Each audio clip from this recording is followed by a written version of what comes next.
Namanya Revan, berusia 28 tahun, bekerja sebagai arsitek di Bandung. Hidupnya cukup stabil, kerjaannya baik, keluarga sederhana, dan satu hal yang paling ia syukuri adalah Laras, kekasihnya selama 4 tahun terakhir. Laras adalah wanita cerdas, periang, dan penuh ambisi. Ia bekerja sebagai project manager di perusahaan desain interior yang kadang berkolaborasi dengan tempat Revan bekerja.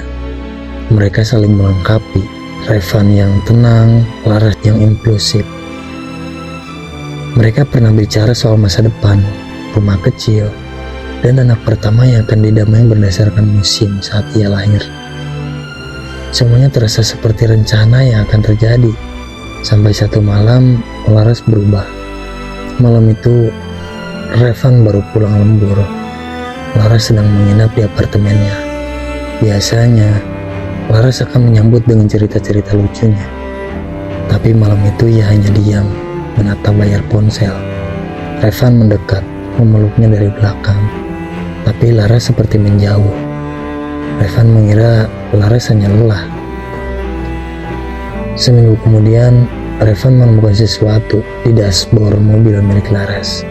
Saat ia mengambil dompet yang tertinggal, selai kertas parkir hotel, tercetak waktu dan tanggal yang sama pada saat Laras bilang ia lembur di kantor sampai larut. Awalnya ia menepis curiga itu, tapi rasa itu terus tumbuh. Dan malam demi malam, Laras makin sering pulang terlambat, makin sering tidak bisa dihubungi. Revan semakin mencari tahu, walaupun ia tidak siap dengan apa yang nanti ia temukan. Revan mencoba menahan diri. Ia tak langsung menuduh, hanya mengamati. Tapi semakin ia diam, semakin jelas jawaban yang ia takutkan. Laras semakin sering menyebut nama baru, yaitu Riko, rekan kerjanya. Awalnya hanya dalam konteks proyek kantor, tapi lama-lama nama itu muncul bahkan di cerita kecil tentang makan siang atau pulang bareng. Hingga satu malam, Revan mengikuti Laras secara diam-diam. Ia merasa bodoh, seperti sedang membuktikan sesuatu yang sudah ia tahu tapi belum rela untuk menerima. Ia melihat Laras berhenti di depan sebuah kafe di daerah Dago. Riko turun dari mobil, dan mereka pun masuk bersama. Dari luar kaca, Revan melihat Riko menyentuh rambut Laras. Lalu punggung Laras yang bersandar di bahunya. Ia tidak masuk. Ia hanya berdiri di balik kaca, seperti orang asing. Dan Laras tertawa bahagia bersama Riko malam itu. Revan pulang tanpa bicara. Laras datang keesokan harinya, membawa kopi kesukaannya, mencium pipinya dan berkata, "Maaf, akhir-akhir ini aku sibuk banget." Revan menatap Laras untuk pertama kalinya.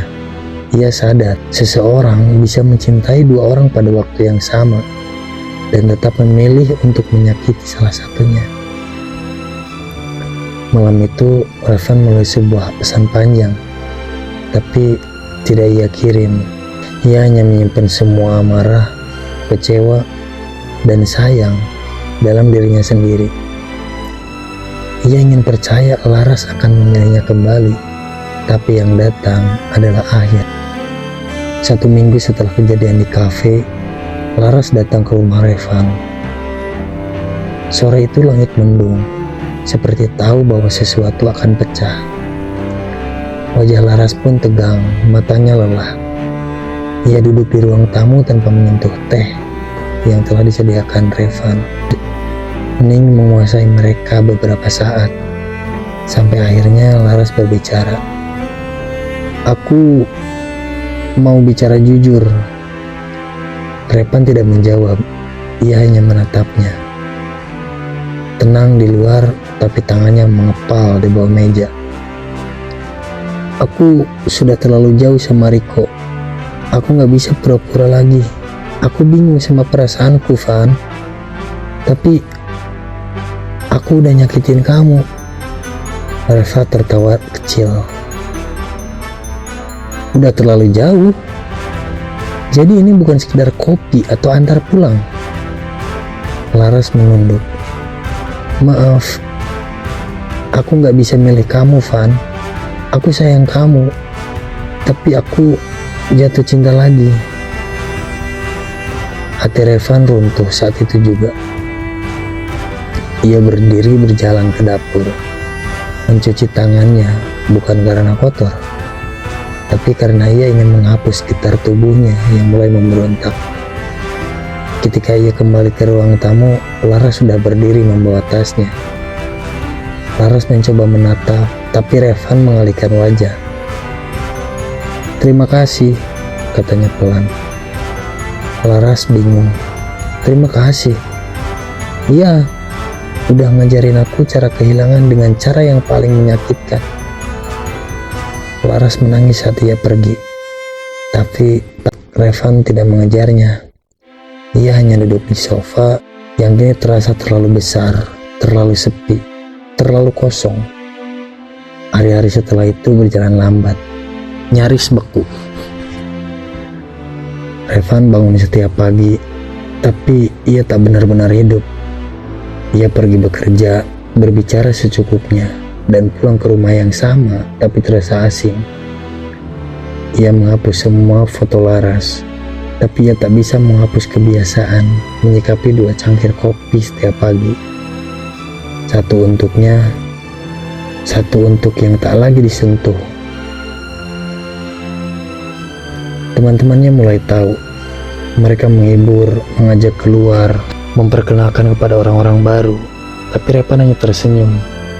Ia terlalu hancur untuk marah, terlalu lelah untuk mencoba lagi. Satu-satunya tempat ia bisa melarikan diri adalah pekerjaannya. Ia mulai merancang rumah-rumah kecil dengan jendela besar dan taman sederhana, seperti rumah impian mereka dulu. Tapi kini rumah itu tanpa nama penghuni, tanpa suara perempuan yang pernah ia cintai paling dalam. Suatu sore Laras mengirim pesan, "Aku dengar kamu mendapat proyek besar. Selamat ya, maaf soal semuanya." Revan membaca pesan itu lama, lalu mematikannya. Tidak dibalas. Ia belajar bahwa beberapa luka itu tidak butuh jawaban, hanya waktu. Tapi tidak semua waktu bisa menyembuhkan. Beberapa luka hanya bisa dikenang. Setahun berlalu sejak Laras pergi.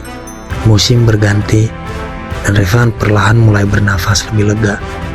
Tapi tidak sepenuhnya sembuh. Luka itu masih ada, hanya saja tak lagi berdarah.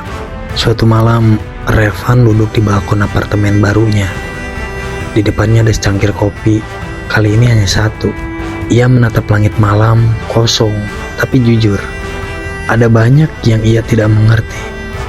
Kenapa orang selalu bilang cinta, tapi bisa pergi secepat itu? Mengapa pengkhianatan bukan datang dari musuh, tapi dari seseorang yang pernah ia rancang masa depan bersamanya? Tapi Revan tidak lagi mencari jawaban, karena ia tahu tidak semua kisah cinta diciptakan untuk dimenangkan. Beberapa hanya datang untuk menguji, menghancurkan, dan membentuk ulang manusia dari serpihannya. Dan dalam reruntuhan hatinya, Revan mulai membangun satu hal yang dulu ia lupakan, yaitu dirinya sendiri.